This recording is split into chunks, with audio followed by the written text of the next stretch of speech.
తెలంగాణలో ప్రైవేట్ కాలేజీలు తెరుచుకున్నాయి. CM Revanth warning తో ప్రైవేట్ కాలేజీలు దిగొచ్చాయి. విద్యార్థుల జీవితాలతో చెలగాటమాడితే ఊరుకోమని సీఎం రేవంత్ హెచ్చరించారు. విడతల వారీగా ఫీజు రియంబర్స్మెంట్ చెల్లిస్తామని హామీ ఇచ్చారు. బ్లాక్ మెయిల్ రాజకీయాలు చేస్తే ఊరుకునే ప్రసక్తే లేదన్నారు. విద్యను వ్యాపారంలా చూడొద్దన్నారు. విద్యను ఒక సేవలాగా చూడాలన్నారు. విద్యను వ్యాపారం చేస్తామంటే కుదరదన్నారు రేవంత్.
రైట్, మొత్తానికైతే 5 రోజుల తర్వాత ప్రైవేట్ కాలేజీలు అయితే తెరుచుకున్నాయి. దీనికి సంబంధించి పూర్తి డీటెయిల్స్ మా ప్రతినిధి సునీల్ అందిస్తారు. సునీల్, మొత్తానికైతే 5 డేస్ తర్వాత ఈ రోజు ప్రైవేట్ కాలేజీలు తెరుచుకున్నాయి. అలాగే సీఎం రేవంత్ రెడ్డి నిన్న వార్నింగ్ ఇచ్చారు.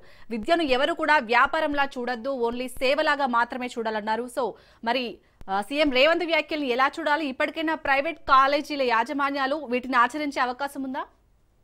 ఖచ్చితంగా గత 5 రోజుల తర్వాత ఈరోజు మళ్ళీ తెలంగాణ రాష్ట్ర వ్యాప్తంగా ఉన్నటువంటి అన్ని ప్రైవేట్ కళాశాలలు తెరుచుకున్నటువంటి పరిస్థితి కనిపిస్తుంది. నిన్న ముఖ్యమంత్రి ప్రైవేట్ కళాశాలలకు స్ట్రాంగ్ వార్నింగ్ ఇవ్వడంతో ఈరోజు ప్రైవేట్ కళాశాల యాజమాన్యాలు వెంటనే దిగి రావడం జరిగింది. ముఖ్యమంత్రి వార్నింగ్ తర్వాత నిన్న రాత్రి బట్టి విక్రమార్క డిప్యూటీ సీఎం బట్టి విక్రమార్కతో అటు ప్రైవేట్ కళాశాలకు సంబంధించినటువంటి యాజమాన్యము, ఆ సంస్థలకు సంబంధించినటువంటి సంఘాలు నిన్న డిప్యూటీ సీఎం బట్టి విక్రమార్కతో భేటీ కావడం జరిగింది. ఆ భేటీలో కీలక అంశాలు కూడా అటు ప్రస్తావించారు. ప్రభుత్వం కూడా చాలా క్లియర్గా చెప్పింది. విడతల వారీగా ఏదైతే పెండింగ్ బకాయిలు ఉన్నాయో 3600 కోట్ల పెండింగ్ ఫీజ్ రియంబర్స్ బకాయిలను విడతల వారీగా చెల్లిస్తాం. కానీ చెల్లిస్తామని చెప్పినప్పుడు కూడా ప్రైవేట్ కళాశాలలు కొన్ని బ్లాక్ మెయిల్ రాజకీయాలు చేస్తూ విద్యను వ్యాపారం చేస్తూ ఈ విధంగా ప్రభుత్వాన్ని బెదిరించే ప్రయత్నం చేస్తున్నారు. ఎట్టి పరిస్థితుల్లో అలాంటి చేష్టలు ఉపేక్షించే పరిస్థితి లేదంటూ కూడా నిన్న ముఖ్యమంత్రి రేవంత్ రెడ్డి చాలా స్పష్టంగా క్లియర్గా ప్రైవేట్ కళాశాలకు సీరియస్ వార్నింగ్ ఇవ్వడం జరిగింది.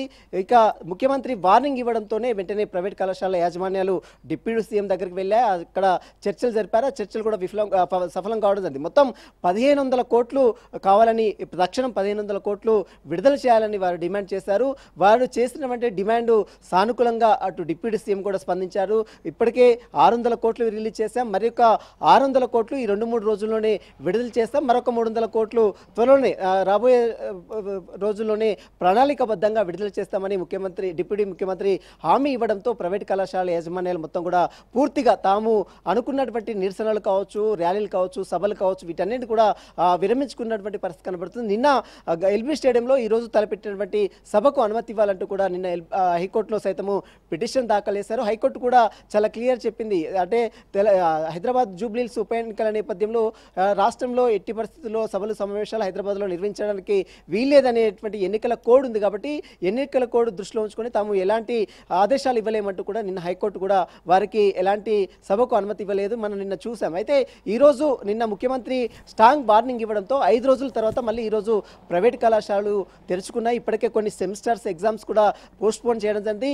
వాటిని తిరిగి ప్రారంభించే విధంగా, తిరిగి ఎగ్జామ్స్ని కండక్ట్ చేసే విధంగా ప్రైవేట్ కళాశాలలు యాజమాన్యాలతో సంబంధించినటువంటి సంఘాలు కూడా మాట్లాడి త్వరలోనే విద్యార్థులు నష్టపోకుండా చూస్తామని అటు ప్రభుత్వానికి హామీ ఇవ్వడం కూడా జరిగింది. మొత్తం మీద ఏది ఏమైనప్పుడు కూడా ముఖ్యమంత్రి స్ట్రాంగ్ వార్నింగ్ తోనే ప్రైవేట్ కళాశాల యాజమాన్యాలు దిగొచ్చిన పరిస్థితి మాత్రం కనబడుతుంది. Shalini. Right, thank you Sunil.